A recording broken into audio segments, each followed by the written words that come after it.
Jauh, saudaraku, lebih dalam dari itu. Saya pribadi bertujuan. Bagaimana seperti Paulus ini harus sampai mempertunangkan jemaat itu kepada Kristus sebagai perawan suci. Kata firman ini,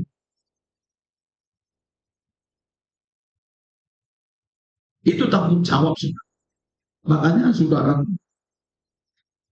kalau Paulus berkata Filipi pasal, coba kita baca, atau Tesalonika, 1 Tesalonika 2.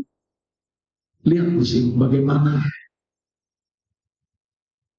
Paulus mencatat untuk jemaat di Tesalonika. 1 Tesalonika 2 ayat yang ke 19-20. Kita baca saudara 32 dia. Sebab siapakah pengharapan kami, atau sukacita kami, atau mahkota kemegahan kamu di hadapan Yesus Tuhan kita pada waktu kedatangannya, kalau bukan kamu? Sungguh kamulah kemuliaan kami dan sukacita kami. Kami di sini berarti semua hamba Tuhan. Saya mempunyai katakan anggota kabinet di sini sekitar 7 orang. Seperti itu Paulus menyampaikan, apalah sukacita kami, atau apalagi saya pribadi. Siapakah pengharapan kami, atau sukacita kami, atau mahkota kemegahan kami di hadapan Yesus pada waktu kedatangannya, kalau bukan kamu? Maka saudara jangan saudara heran. Saya kalau saudara tidak dalam kebaktian, saya pening. Kemana lanjutannya Tuhan ini? Apa dia sedang tersesat? Atau dia lagi pergi jalan-jalan ke gunung sana, gunung sini? Saya saudara sedih terus. Saudara jangan mengira perjuangan seperti saya pribadi hanya di sini berdiri menyampaikan firman. Aduh, tidak sedia. Makanya saya bersyukur ya Bapak-Bapak ya.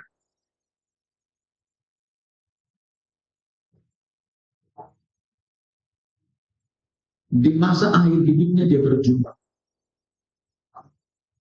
Sehingga waktu kita kebaktian di rumah, makanya saudara saya, untung saja saya bersyukur firman bekerja di Inami, menyampaikan ke saya supaya tolong saya dibantu. Saya pasti bantu.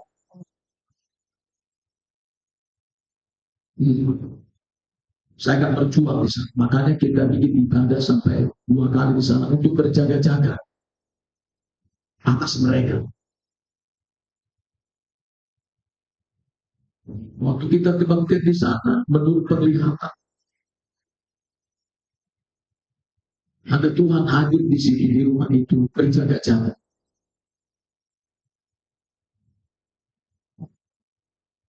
Makanya saudara, saya senang tempo hari saya dipanggil oleh siapa? Tulang. Selesai kita debatnya, saya dipanggil. Ada apa bangsa? Dipanggil oleh mereka para warga. Saya senang. Saya paling senang kalau berhadapan langsung daripada ngomong di belakang. Karena kesempatan buat saya menyampaikan firman.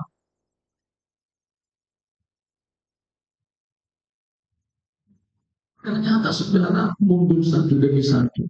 Saya bilang, mana dasarmu? Saya punya dasar.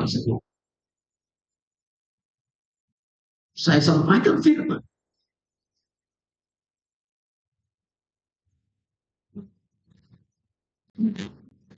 Saya juga betul waktu ke rumahnya Bapak Situkor. Katanya saya sedang dicari. Paling senang saya. Saya sengaja duduk di depan, di tengah-tengah mereka hari itu. Mana mereka itu sendiri? Mana mereka yang nyari-nyari saya? Saya sebagai hamba Tuhan siap. Sedikit pun gak getar saya. Mati di situ pun gak ada masalah. Yang penting saya ke surga. Iya, itu hamba Tuhan mesti begitu. Kenapa takut banyak?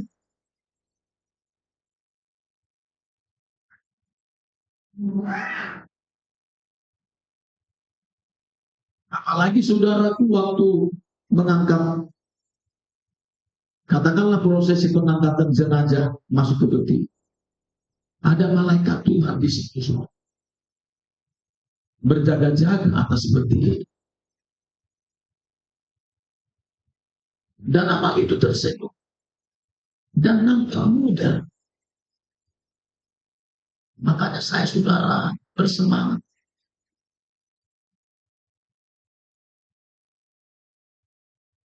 Jadi artinya saudara, kalau kita biarkan tempoh hari mereka mencoba membawa roh yang lain,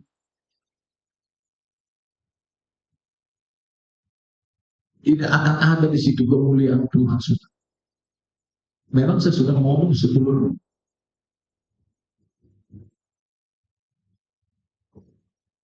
ya, rupanya sampai di akhir hidupnya, dan itu dia berjuang. Lagi terutama ini, setiap kali teman-teman pasti hadir sambil bawa cucunya. Bayangkan sudah, cucunya yang masih berapa bulan dibawa ke bagian besi. Malam pun itu. Inilah sukacita saya, nggak ada yang lain. Apa bedanya dulu mamanya Yohan?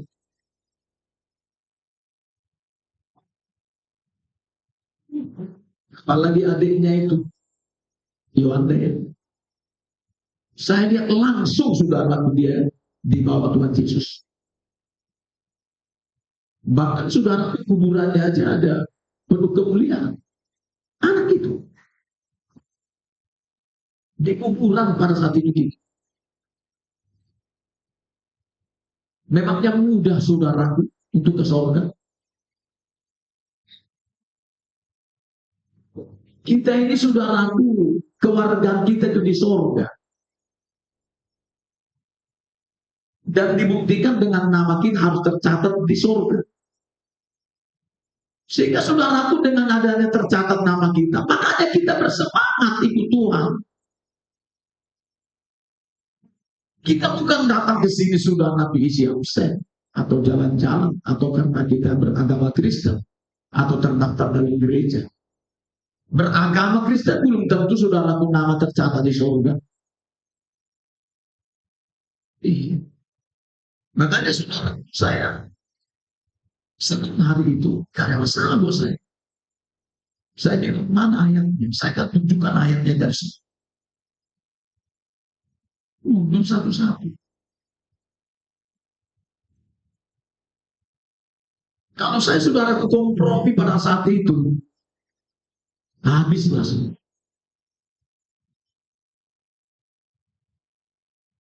Makanya saudara, waktu hari Kamis dan Jumat itu, terus terang saja, saya berpuasa. Karena saya tahu saudaraku roh-roh yang lain pasti datang. Mencoba mengganggu ini. Ada roh-roh yang lain yang menyelusup kepada orang-orang tertentu. Saudara, kalau memang mereka kasih dasarnya dari firman, saya pasti tunduk kepada firman. Saya nggak mau tunduk kepada peraturan manusia yang bertentangan dengan firman. Tapi kalau nggak bertentangan dengan firman, ya kita, it's okay. Semuanya pasti kita bilang oke. Okay. Kita going on, lanjutkan saja.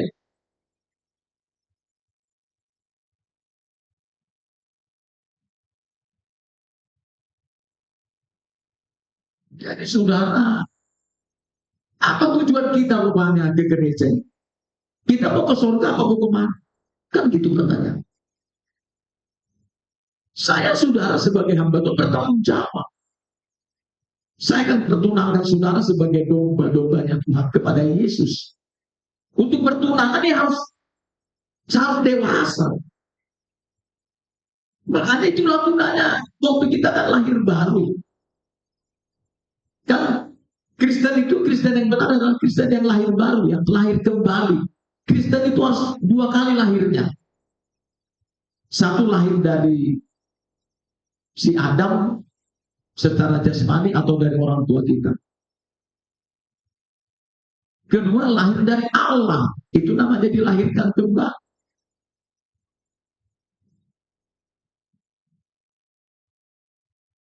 Kalau lahir kembali melihat kerajaan surga nggak bisa. Kata Yesus dalam Yohanes 3 ayat 3. Jangan berpikir saudara beragama Kristen maka namanya tercatat di surga. Lalu nanti kalau dia meninggal dia ke surga.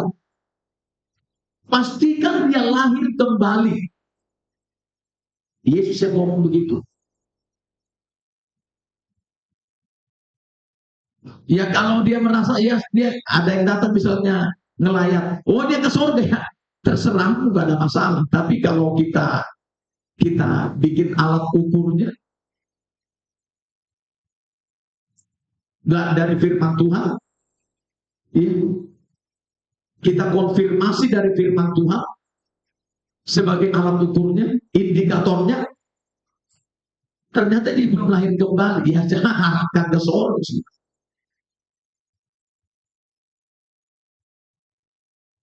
Harus paham. Saya saudara, saya kesini, saya melayani disuruh Tuhan. Saya punya tujuan. Ada tujuan Tuhan yang bekerja di sini. Dan harus saya lakukan itu. Karena firman di sini. Siapakah pengharapan kami atau sukacita kami atau mahkota kemegahan kami? Kalau bukan engkau katanya.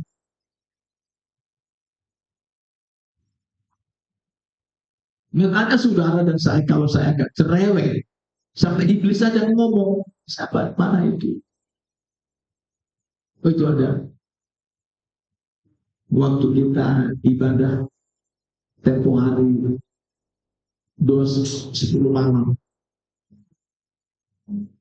kita mengadakan hari Pentakosta di hotel dalam Harvard. Waktu diumumkan oleh Pasintua Senturi, kita seminggu ini ibadahnya di rumah masing-masing. Saudara tahu nggak waktu dengan iblis itu? Mereka berpesta, senang. Kenapa senang? Karena dalam satu minggu ini pendeta itu nggak sibuk menyampaikan firman, mengajak beribadah. Selalu menyampaikan firman di di grup. Jadi iblis pening mendengarkan kalau saya menyampaikan firman. Kalau saudara ada yang pening di sini saya sampaikan firman, perhatikan apa saudara sedang bersahabat dengan iblis.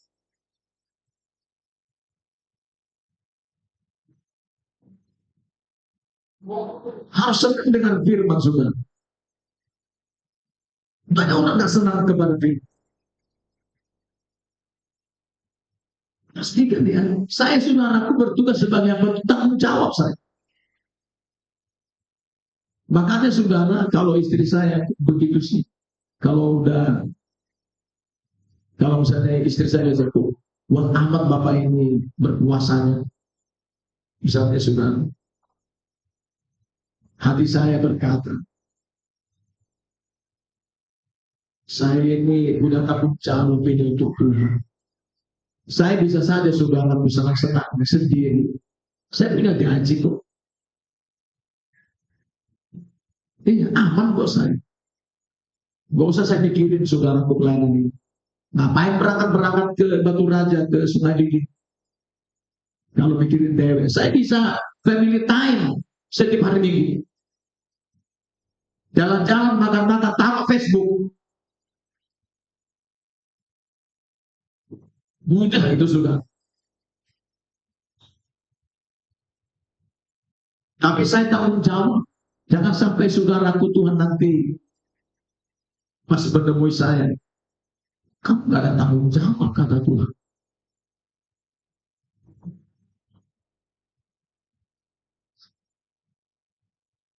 Saudaraku yang saya kasih dalam nama Tuhan, itulah saudaraku, makanya coba kita baca dulu. Ayub pasal yang ke-8.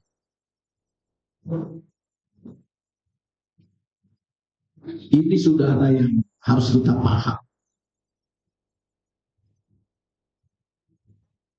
Ini tentang pertumbuhan, saudara.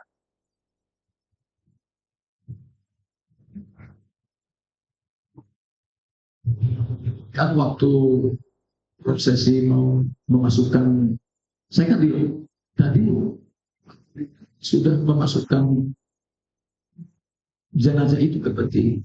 Apa dan kan apalah ngomongnya. Lu kan harus aja. Mau pengajaran manusia yang saya ditampilkan situ. Saya mau cari hormat manusia. Saya bukan hamba Tuhan, saudara, kalau saya mencari hormat manusia. Iya. Mau semua orang senang dengan saya. Meskipun semua orang benci dengan saya, yang penting saya tunduk kepada Tuhan Yesus. Dengan menjadi pelaku firman. Yesus saja ditolak, apalagi kayak saya. Saya ukurannya di situ dalam Ibrani pasal yang ke-10. Apa pasal 12. Yesus saja ditolak, apalagi saya. Yesus saja disalib kok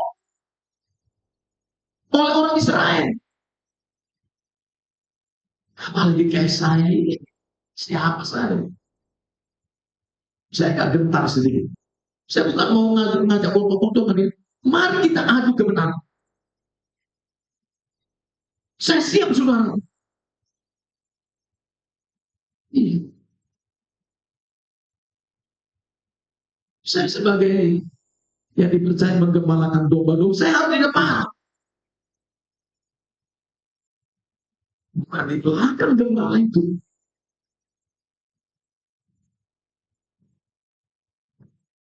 Siap.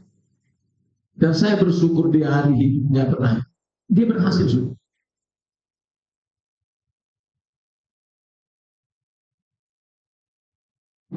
Iya. Kita baca sudah. Ayub 8. Kan ada orang gak berhasil pas di hari-hari terakhir mereka. Banyak orang gak berhasil semua. Banyak. Ibarat kalau pelari atau ini, saya pernah lihat pelari berlari dulu, pas sudah mau finish dia jatuh, saudara. Nggak nyampe, saudara, ke garis finish. Nggak nyampe. Kita ini digambarkan pelari kalau dalam 1 Korintus 9. Apalagi Filipi 3. Meskipun ibaratnya kita sudah tahu sebentar lagi garis finish, kita sudah bertahan. Karena berjuang. Tinggal sebentar lagi, berjuang. Tinggal sedikit lagi. Berjuanglah. Walaupun kita dicaci maki, dikata-kata dia berdarah-darah, tidak ada masalah. Sampai yang penting tujuan. Saya begitu dalam perjalanan. Saya bukan saudara melawan darah dan daging, tetapi melawan roh-roh jahat di udara. Mereka sedang bekerja di dalam manusia, di dalam orang-orang tertentu yang mencoba menggagalkan larinya seorang jemaat Tuhan, dombanya Tuhan, untuk sampai ke tujuan. Dan saya sana sebagai hamba Tuhan, saya terus memimpin. Semangat, ayo semangat. Semangat kau kebahagiaan, semangat kau berdoa, semangat kau baca Alkitab, semangat.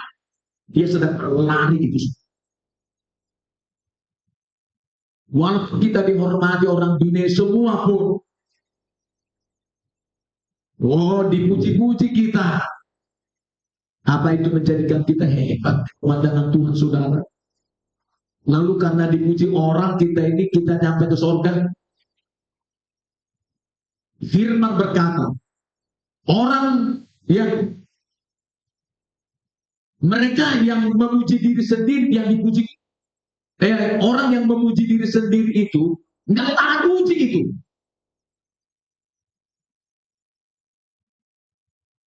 Orang yang dipuji Tuhan lah yang tahan uji. Kita Korintus ngomong seperti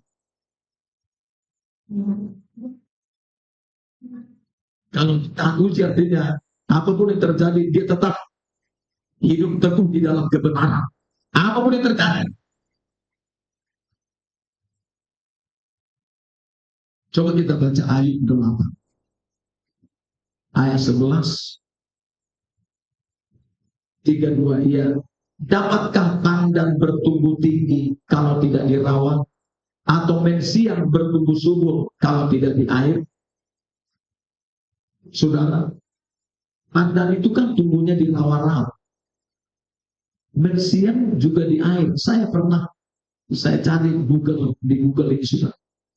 Ini tumbuhannya. Ini namanya mensiang ya. Memang di air dia hidupnya. Pandan itu di rawa-rawa baru bertumbuh. Saudara, ini memberikan pemahaman bagaimana kita bertumbuh. Pandan itu menggambarkan kita yang orang percaya. Kita mensiang itu juga. Kita inilah. Dan pandan itu harus di tempat yang tepat, dirawat. Sama dengan kita, saudaraku, sebagai pohonnya Tuhan. Di mana kita, saudaraku? Tentu saudaraku, untuk bertumbuh pohon yang baik, Alkitab berkata, seperti pohon yang ditanam di tepi aliran air, yang merambatkan akar-akarnya ke tepi batang air, yang bertumbuh, yang menghasilkan buah, daunnya tetap hijau. Kata Yeremia pasal yang ke-17 ayat 7 dan 8. Artinya apa? Kita sebagai tumbuhannya Tuhan harus ada airnya. Apa itu air? Gambarannya Roh Kudus. Yohanes 7. Yesus berkata, barang siapa yang haus datanglah kepadaku, dia akan kuberikan air ini. Yang dikatakan air itu adalah Roh Kudus. Makanya air, saudaraku, pohon itu kalau nggak ada air nggak bakal bertumbuh itu, saudara. Di mana ada air itu kita temukan? Gambaran tadi air itu adalah Roh Kudus. Yesaya pasal 47 berkata, lalu dari dalam bait Allah itu mengalir aliran-aliran air, bahkan menjadi sungai. Artinya bait Allah atau gereja mesti betul-betul di situ ada Roh Kudus. Yang akan disebut adalah air hidup itu, saudara. Supaya kalau di situ tumbuh pohon, pasti bertumbuh baik. Gereja tanpa Roh Kudus itu nggak bakal bertumbuh, saudara. Di sini kalau nggak ada Roh Kudus, mana ada orang yang bertobat? Karena Roh Kudus itu pekerjaan, saudara tahu tidak? Roh Kudus itu pertama membuat orang bertobat. Satu-satunya yang membuat manusia bertobat hanya Roh Kudus. Kata Yohanes pasal 16 ayat 7 dan 8. Saudara berpikir ketika nyanyi di sebuah gereja atau si pendeta ngomong Roh Kudus, maka otomatis Roh Kudus ada di situ. Nyanyi dia tentang Roh Kudus di gereja itu. Si pendeta itu ngomong tentang Roh Kudus. Apakah dengan dia ngomong atau nyanyi tentang Roh Kudus maka ada Roh Kudus itu? Belum tentu. Roh Kudus itu, saudara, kita harus mengenal dia dalam diri seseorang. Di dalam diri hamba Tuhan. Pertama apa? Roh Kudus itu ditandai di dalam seseorang itu dengan orang itu berbahasa roh. Itu boleh pernah. Tapi jangan bahasa roh yang dibuat-buat. Bahasa roh itu muncul waktu seorang dipenuhi Roh Kudus. Baru nanti dia memunculkan, muncullah bahasa roh. Jadi dipenuhi dulu dia, baru muncul bahasa roh.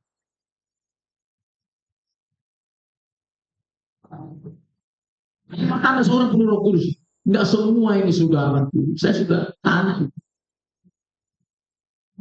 Makanya ada di Palet di Batu Beraja. Ada yang di sana kan jemaat Tuhan yang dari Buddha.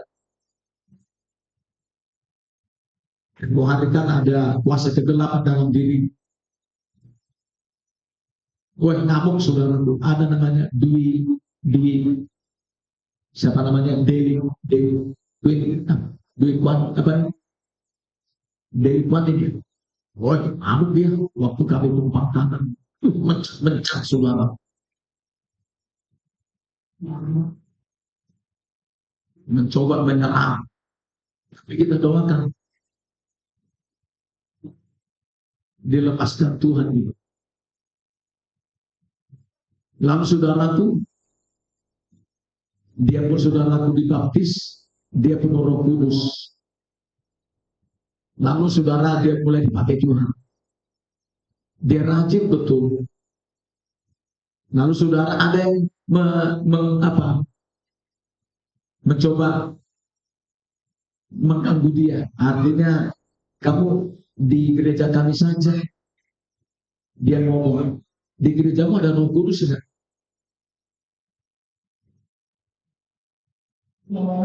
Kau nggak ada Roh Kudus seperti apa? Mesti ada karunia-karunia katanya. Kalau pertama berbahasa roh, kedua mesti ada karunia-karunia roh. Karunia roh itu ada 9. Pertama karunia bernubuat, menyembuhkan, mengadakan mujizat. Karunia berkata-kata dengan hikmat, karunia berkata-kata dengan pengetahuan, karunia yaitu memberi iman, karunia menafsirkan bahasa roh, karunia membedakan bermacam-macam roh, karunia berbahasa roh. 9.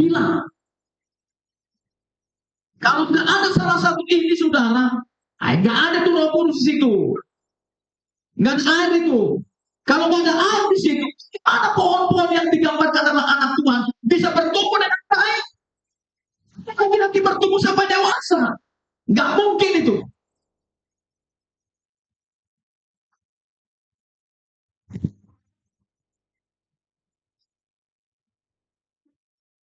Di sini, kapan dan bertumbuh tinggi, kita sudah mengalami pertumbuhan. Kalau bukan di tempat yang tepat, coba kalau pandan ditanam dulu di jalan-jalan yang tidak ada airnya, mati itu semua. Seperti itulah saudara.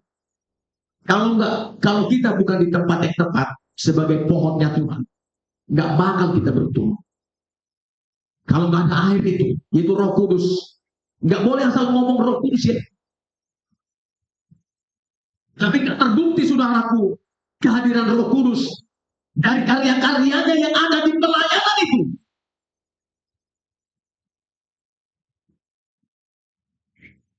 Kan gitu, kan pohon itu dikenal dari buah. Roh Kudus itu dikenal dari apanya? Masalah dari karena lagi ada namanya buah roh, bukan buah roh ya, buah roh.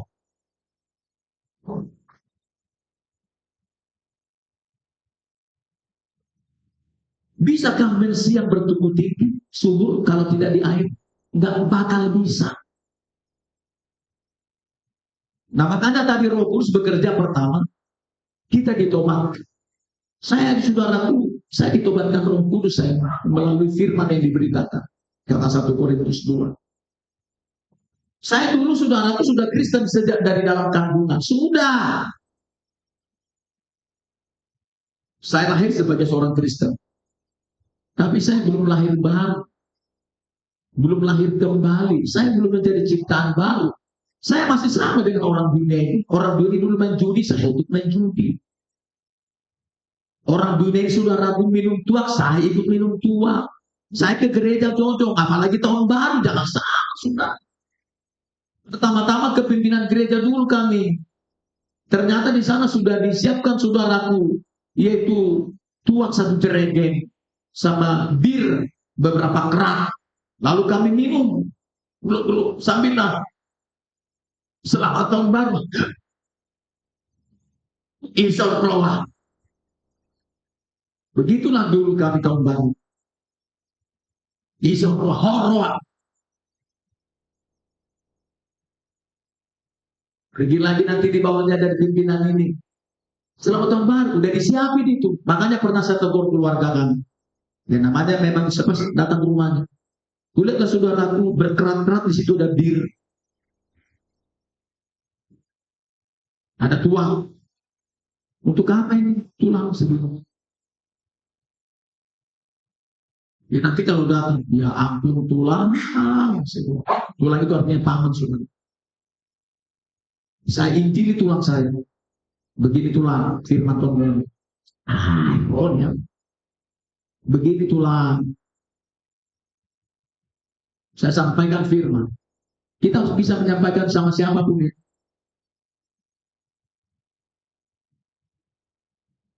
Tapi dengan sopan.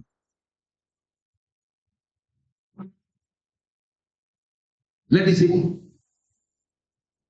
Nah saudaraku, begitulah tuh saya sebagai orang Kristen.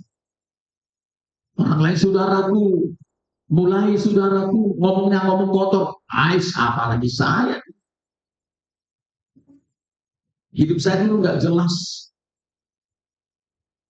Tapi saudaraku setelah saya bertobat oleh Roh Kudus menginsafkan saya. Roh Kudus itu mentobatkan saya melalui firman yang diberitakan oleh para pelayan Tuhan. Saya pun menjadi insaf. Saya sadar, ya ampun, rupanya saya salah selama ini. Baru saudaraku saya mulai diajari. Saya mulai digembalakan dengan baik. Saya disuruh banyak baca Alkitab, banyak berdoa. Harus setia beribadah. Dan harus menjadi pelaku firman. Berpuasa, melayani. Saya lakukan itu. Mulailah terjadi perubahan. Saya tidak lagi lakukan. Mulai saudaraku makin spesifik. Maka kita mulai saudaraku peka, ini dosa atau bukan ya? Jangan sampai ini dosa. Saudara jangan nanti seperti dalam kitab Ulangan 12. Orang Israel melakukan segala sesuatu menurut apa yang mereka pandang benar. Bukan apa menurut pandangan Tuhan yang benar. Tapi menurut mereka itu benar. Kan banyak orang sekarang begitu kan. Menurut mereka benar. Tapi mana kalau saudaraku diukur dari firman, dikonfirmasi, ternyata banyak yang tidak sesuai firman.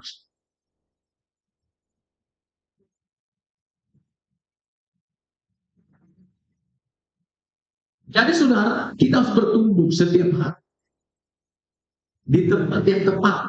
Ada tempoh hari saudaraku yang sudah gitu. Saya hanya mendoakan dia lewat video call waktu terjadi tempoh hari COVID.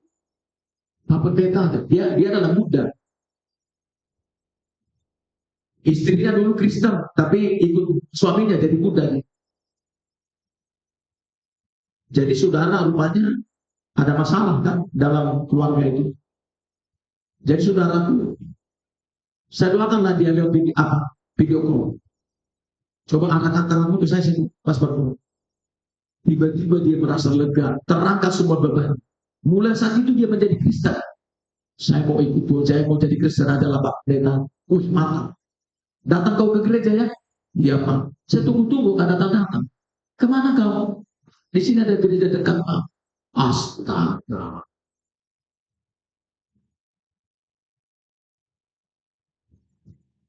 Saya mau ngomong,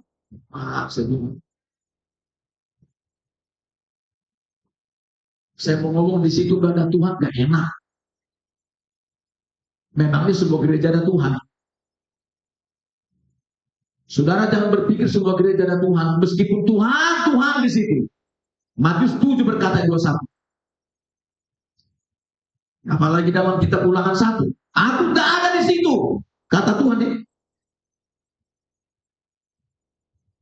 Tidak semua orang yang berseru-seru kepadaku Tuhan, maka aku mendengar katanya. Tapi setiap mereka yang betul-betul melakukan kehendak. Kan banyak orang sekarang hanya bergereja saja. Di sanalah dia.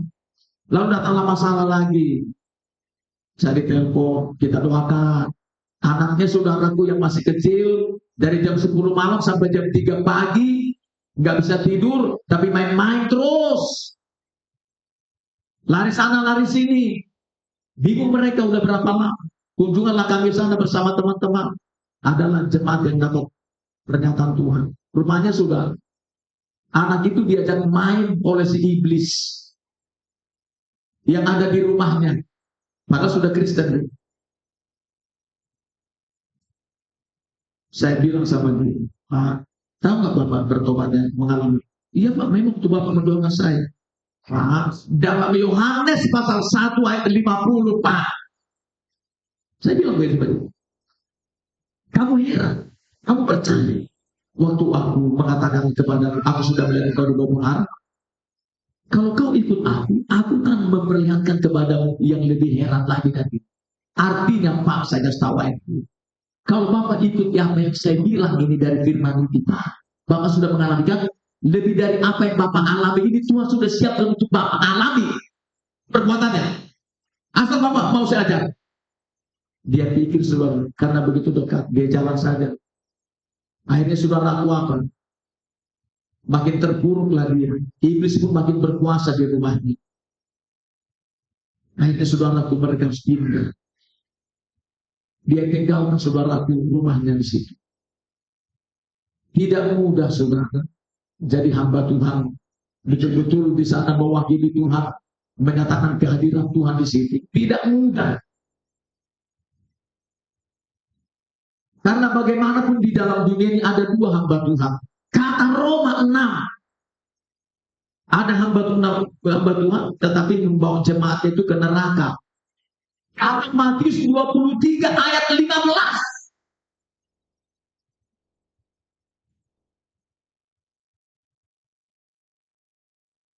Ada hamba Tuhan mereka itu mempersiapkan jemaatnya ke neraka.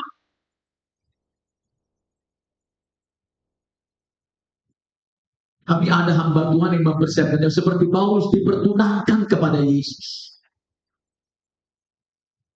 Jangan lupa itu. Makanya tempoh hari di sini masih ada anak Tuhan. Dia dipaksa-paksa sama orang tuanya ke gereja yang lama. Padahal dia sudah di sini. Sampai nangis-nangis dia.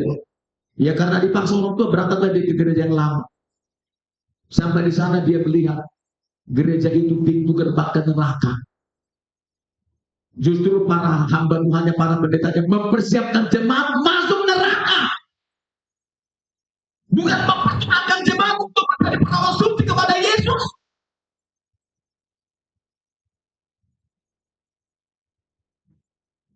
Makanya ini kasih karunia sama kita yang di gereja ini.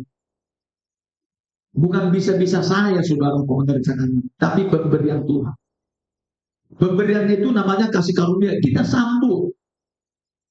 Kita tidak mau mengerjakan di sini kalau bukan kasih karunia. Saya juga nggak mau saya nambah-nambah firman. Untuk apa? Saya mau menyenangkan manusia. Saya mau menyenangkan saudara. Saya bukan hamba Tuhan.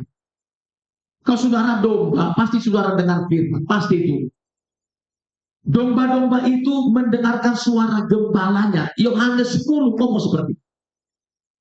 Makanya kamu gak dengarkan itu karena kamu gak domba. Kata firman itu pula. Mudah saudaraku menilai.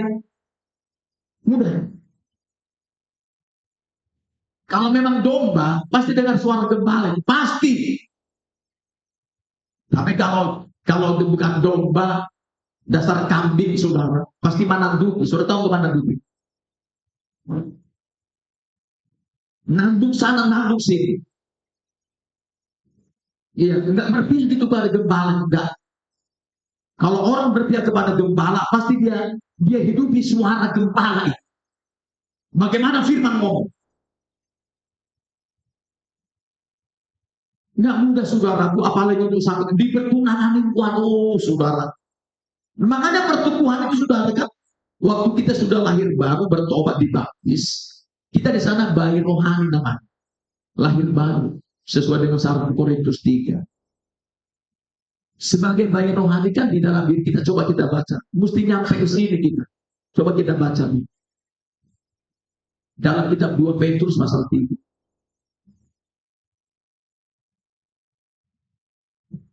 Saya saudara kalau ada jemaat tidak ke surga, berarti saya gagal. Contoh misalnya, kan sekolah ya guru-guru ya. Kalau semua anak-anak sekolah itu nggak naik kelas, yang gagal pasti guru. Tapi kalau ada satu orang saja yang naik kelas dari sekian orang, guru itu berhasil. Ini menurut saudara survei. Sama seperti saya sebagai hamba Tuhan. Kalau jemaat ini mulai dari pertama saya ke sini melayani, ternyata di kerjaan kalau mereka dipanggil Tuhan kok nggak ada ke surga, saya gagal. Saya gagal. Tapi setelah saya lihat saudaraku mulai dulu siapa yang dibawa Tuhan sampai ke surga, dalam hati saya itulah sukacita saya. Berarti berhasil di Tuhan. Berhasil seperti kemarin. Saya bersyukur.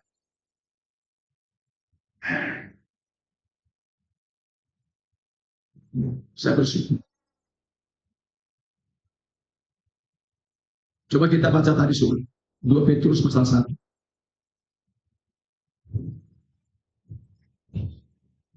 Makanya saya berani meneruskan pelayanan kalau jemaat nggak ke surga. Ngapain saya berlama-lama? Saya pasti ngomong ke Bapak Pendeta, izin Bapak, mohon saya digantikan saja. Saya mesti banyak belajar lagi Pak. Ternyata jemaat yang salah yang ini kok nggak ada yang berangkat ke surga. Untuk apa saya teruskan? Memangnya mau tampil-tampil di sini? Ya, supaya dipuji orang apa saya di sini? Saya nggak mau sudah nanti mau dipuji-puji orang. Dipuji-puji orang pun saya bukan menjadikan saya hebat di pemandangan Tuhan. Tapi dicaci maki pun saya. Dikata-katai pun saya. Ada orang berbuat jahat pun kepada saya. Tidak menjadikan saya rendah di pemandangan Tuhan. Tidak. Ukurannya itu tetap Tuhan. Saya itu pegangan saya begini. Coba kita baca 2 Petrus pasal 1.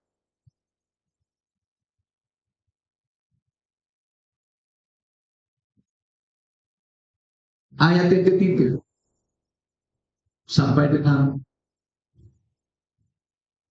4:32 ayat 3 sampai 32 yang karena kuasa ilahinya telah menganugerahkan kepada kita segala sesuatu yang berguna untuk hidup yang saleh oleh pengenalan kita akan Dia yang telah memanggil kita oleh kuasanya yang mulia dan ajaib. Dengan jalan itu Ia telah menganugerahkan kepada kita janji-janji yang berharga dan yang sangat besar, supaya olehnya kamu boleh mengambil bagian dalam kodrat ilahi dan luput dari hawa nafsu duniawi yang membinasakan diri. Saudara, apa yang saya maksud di sini? Kita harus sampai kepada namanya kodrat ilahi. Ini tujuan kita. Bagaimana kita memiliki kodrat ilahi? Kodrat ilahi yang dimaksud adalah kita menjadi serupa dan segambar dengan Tuhan. Siap bertunangan dengan Tuhan. Sudah dewasa secara rohani. Dari mana memulainya? Kodrat ilahi. Kita baca 1 Yohanes 3. Memulainya bagaimana? 1 Yohanes 3.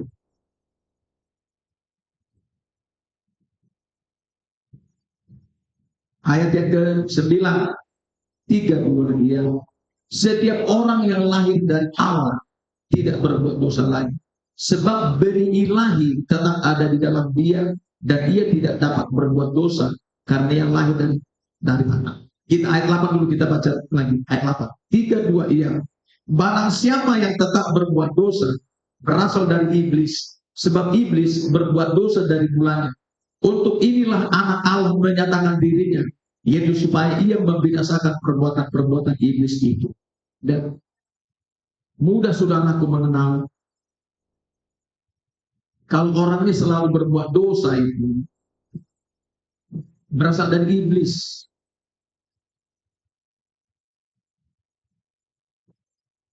Tapi kalau ayat ini ngomong, tetapi orang yang lahir dari Allah, ini namanya lahir kembali, lahir dari Allah. Ini lahir yang kedua. Kalau pertama kita lahir dari orang tua kita, yang kedua lahir dari Allah melalui pertobatan. Dan pertobatan kita yaitu disebut lahir kembali dimeteraikan dengan baptisan. Makanya Titus 3 berkata ayat 4 dan 5 bahwa kamu harus menerima permandian kelahiran kembali. Jadi orang yang dipermandikan itu adalah orang yang lahir kembali. Yang dibaptis itu adalah orang yang dilahirkan kembali, lahir dari Allah.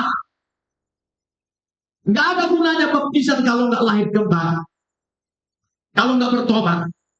Makanya anak kecil nggak boleh saudaraku dibaptis, karena anak kecil itu nggak bertobat.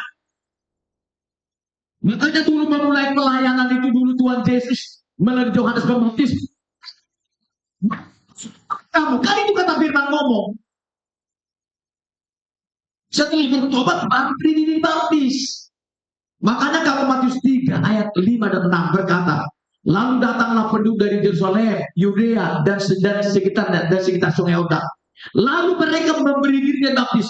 Lalu sambil mengaku dosa mereka memberi diri baptis oleh Yohanes. Itu kata-kata itu. Jadi waktu dibaptis sambil mengaku dosa, baru terkuburlah dosanya ke dalam kematian Yesus lewat kolam baptisan. Kata Roma 6 ayat 3 dan 4.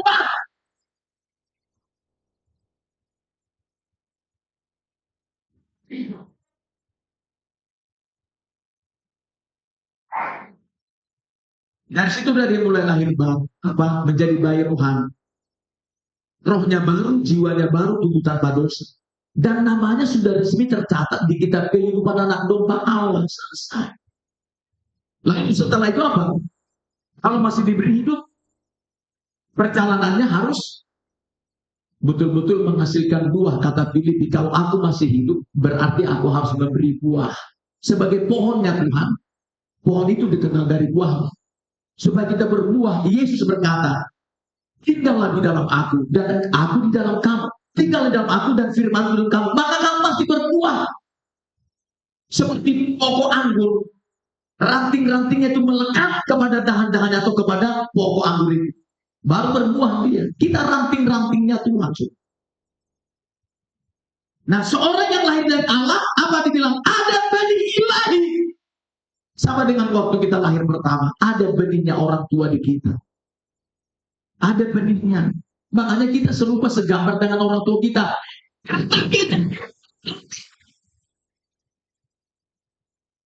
Lalu Adam melahirkan anak laki-laki dan perempuan yang serupa dan segambar dengan Adam. Lalu orang tua kita melahirkan kita serupa kita dan segambar dengan orang tua kita. Karena ada benihnya orang tua di kita.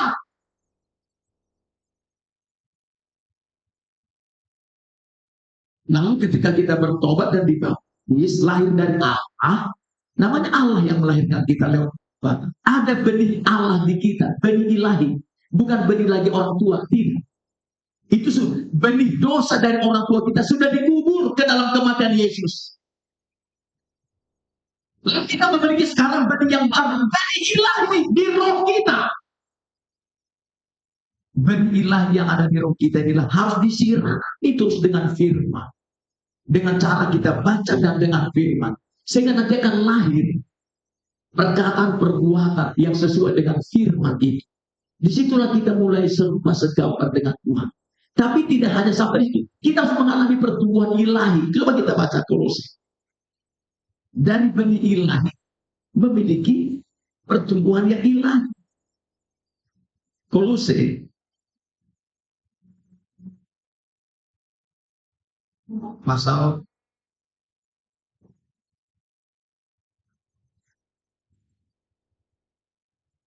sudah pasal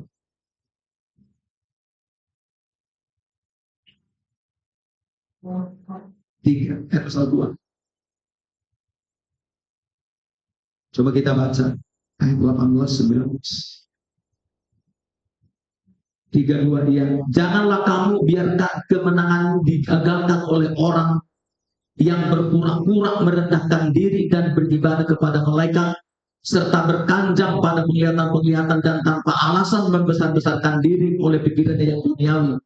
Sedang ia tidak berpegang teguh kepada kepala, dari mana seluruh tubuh yang ditunjang dan diikat menjadi satu oleh urat-urat dan sendi-sendi menerima pertumbuhan ilahinya. Jadi kita harus mengalami pertumbuhan ilahi. Kita kan apa namanya, manusia apa bayi rohani. Kita waktu kita dilahirkan dari Allah kan namanya lahir baru, kita bayi rohani, makanya disebut bayi kita kudus. Kita sudah dikuduskan, bayi rohani. Lalu bayi rohani ini kan mesti ada bapak dan ibunya untuk merawat. Kata kita Tesalonika, data Paulus berkata, aku ini adalah sebagai bapakmu, aku juga sebagai ibu, merawat dan mengasuh. Kata firman di sini. Kata Tesalonika kalau sudah baca. Dirawat, makanya Tesalonika salah satu jemaat yang dibanggakan Paulus. Kenapa? Karena jemaat di Tesalonika roh mereka sudah sampai sempurna, terpelihara, jiwa mereka juga, tubuh mereka jaga. Kata 1 Tesalonika 5, kata firman itu. Karena itu tujuan kita, kan roh kita menjadi sempurna, kata Ibrani pasal 12. Nah saudara, apa di sini bilang? Nah waktu kita bayi rohani kan, di roh kita ini ada benih ilahi. Saya bilang tadi untuk hebat. Kalau benih ilahi ini terus sudah ada di roh kita sebagai manusia, apa namanya, bayi rohani, maka disirami dengan firman terus, maka nanti ini akan melahirkan perkataan dan perbuatan yang sesuai firman yang sudah menyirami, yaitu benih ilahi dalam diri kita. Kan gitu ya. Lalu akan mengalami pertumbuhan ilahi. Artinya mereka akan bertumbuh secara rohani dengan terus diberikan akan firman, dengan membaca, dengan mendengar, sampai nanti tahap terakhirnya, yaitu akan memiliki kodrat ilahi. Ilahi disebut serupa dan segala Tuhan. Inilah yang terjadi pada jemaat yang ada di Korintus. Sampai sudah siap mereka dipertunangkan oleh Paulus, saudara. Sudah tahu jemaat Korintus, orang sederhana ini semua. Ya, kebanyakan ini. Kata 1 Korintus 1 ayat 26 mulai. Orang yang dianggap bodoh, orang pinggiran, orang miskin, orang sederhana, orang lemah. Mereka saudaraku dianggap nggak ada apa-apanya. Tapi ketika Paulus ini mau menyampaikan, kalau dia menyampaikan firman kepada jemaat di Korintus, orang Korintus saudaraku begitu haus dan lapar kepada firman, kepada pengajaran. Sampai di Korintus 8 berkata, kamu sekarang sudah kaya dalam segala sesuatu. Kaya secara rohani, kaya pula secara jasmani. Makanya saudaraku, jemaat Korintus dulu secara ekonomi atau secara lahiriah sudah miskin, apalagi kerohaniannya. Tapi seiring kerohanian mereka ingin bertumbuh, maka mengikut juga secara jasmani, yaitu usaha pekerjaan mereka juga ikut diberkati. Ini kuncinya saudaraku, dengan kerohanian kita bertumbuh, maka yang lain secara jasmani dan pekerjaan kita, ekonomi kita, penghasilan kita akan ikut bertumbuh, saudara. Itu terjadi sama jemaat yang ada di Korintus. Orang kan hanya ekonomi usaha yang secara lahiriah yang diutamakan. Dalam Matius pasal yang ke-6 ayat 32, kalau kamu hanya mencari kelihatan saja, kamu sama dengan orang yang tidak mengenal Tuhan. Nah, kita berprinsip kerohanian dulu kita dulu, seperti kata Yesus ayat yang ke-33 Matius 6 itu. Cari dahulu kerajaan Allah dan kebenaran. Ini rohani. Maka semuanya itu hal jasmani akan datang kepada. Makanya Ulangan pasal yang ke-28 ayat 1 sampai 14. Jikalau kamu benar-benar yaitu mendengarkan firman Tuhan, mendengarkan suaranya, dan kamu lakukan ini dengan setia, maka berkat ini akan datang. Lihat kata-kata itu. Itu urutannya, saudara. Itu sistemnya. Itu strukturnya, saudara. Kalau kita saudaraku dengarkan suara Tuhan, kita lakukan, maka yang lain pasti didatangkan. Jangan kita yang cari berkat. Cari si pemberi berkat. Cari kepada si sumber berkat itu siapa? Mau kita tunduk dan taat kepada firman-Nya. Kita diberkati. Kalau kita diberkati, secara jasmani diberkati. Kalau hanya berkat dunia ini saudara cari, Tuhan ngomong disebut kita tidak mengenal Tuhan. Kalau nggak kenal Tuhan, saudara, jangan harap ke surga. Dan di sini mengalami pertumbuhan ilahi. Ini yang kita cari, saudara. Bertumbuh secara rohani. Disitulah saudaraku, nggak usah khawatir. Kita pasti mengalami, saudaraku, sampai di pertunangan dengan Yesus oleh hamba Tuhan. Itu yang paling saudaraku saya. Makanya kalau dalam, kita baca dulu dalam 3 Yohanes. 3 Yohanes ya. 3 Yohanes. Coba kita baca. 3 Yohanes 1 pasal ini. Ayat 4. Kita baca 3-2 ya. Bagiku tidak ada sukacita yang lebih besar daripada mendengar bahwa anak-anakku hidup dalam kebenaran. Saya seperti ini, suatu senang saja. Mau tanya istri saya. Tidak ada sukacita saya terbesar. Saudara, kalau saudara kira saya punya mobil ini, saya itu sukacita saya? Atau saya punya pekerjaan, itu sukacita saya terbesar? Sukacita terbesar saya adalah bagaimana anak-anak Tuhan ini, saudara, hidup dalam, nggak ada yang lain. Apa itu kebenaran? Firman Tuhan.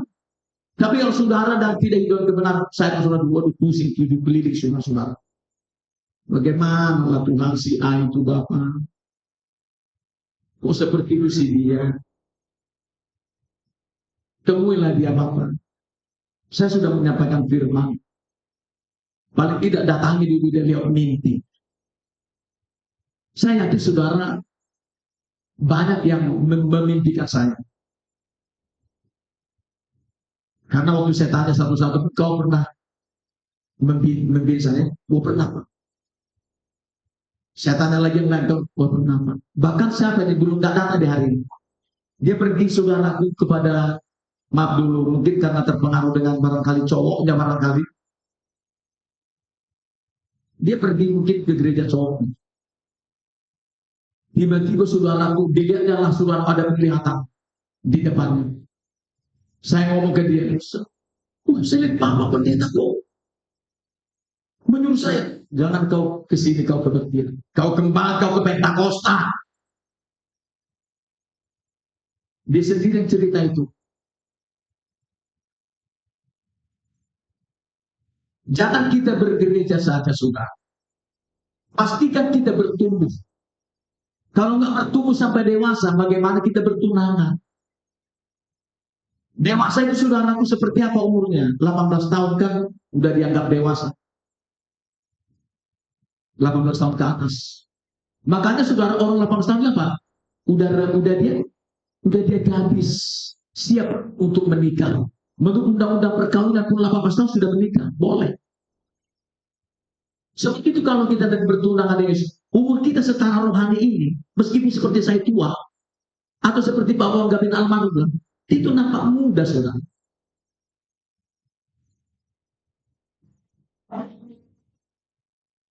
Ada yang lihat saya, saudara, ini, ada yang lihat saya. Saya kan ini kan botak juga. Saya dilihat secara roh, kok rambut Pak Pendeta lebat ya? Kok kelihatan muda ya?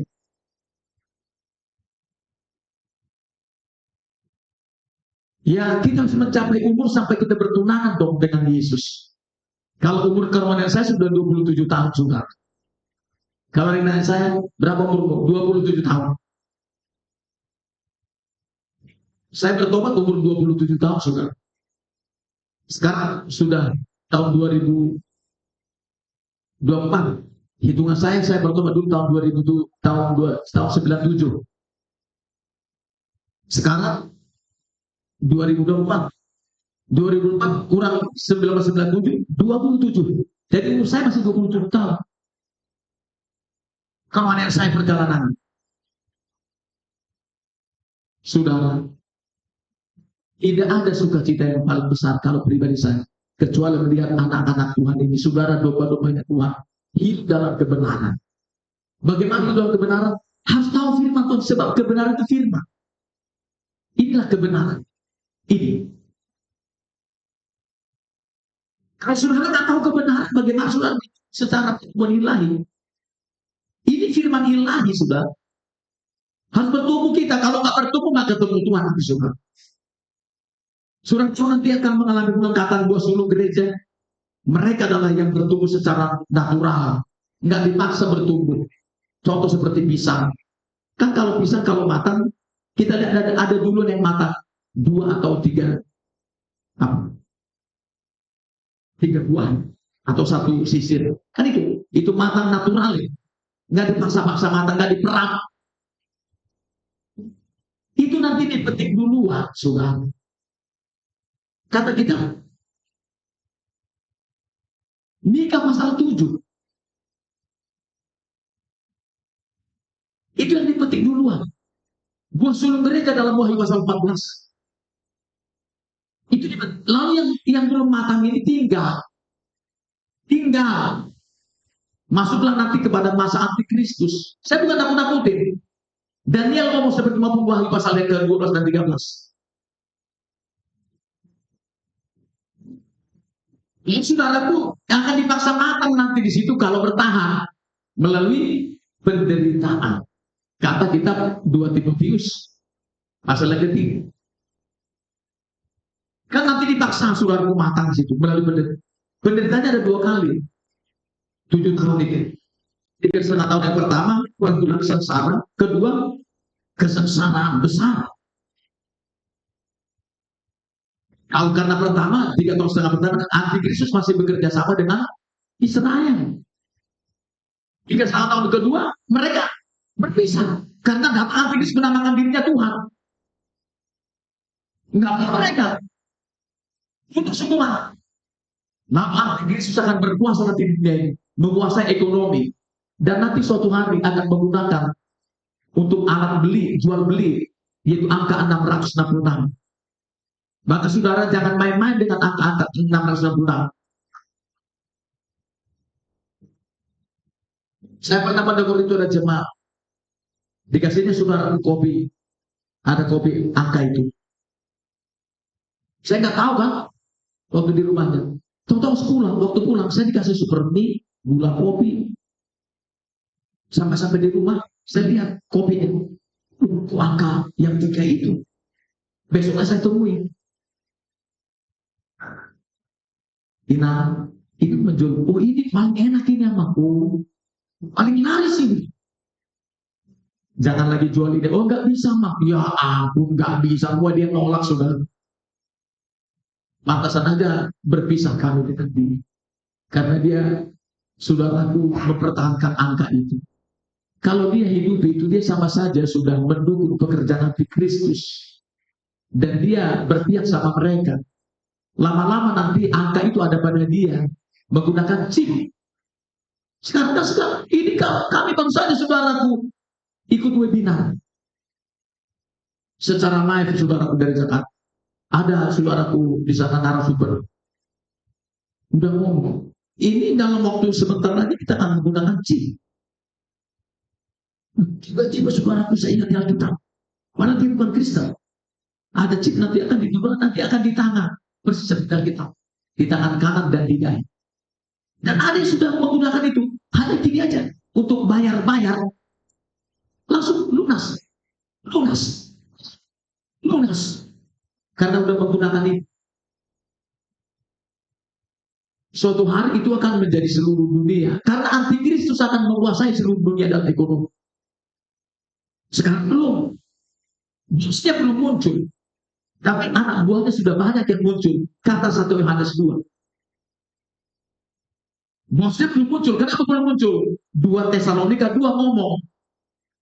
Sebelum buah sulung gereja terangkat, mereka belum bisa ngomong. Yaitu siapa namanya?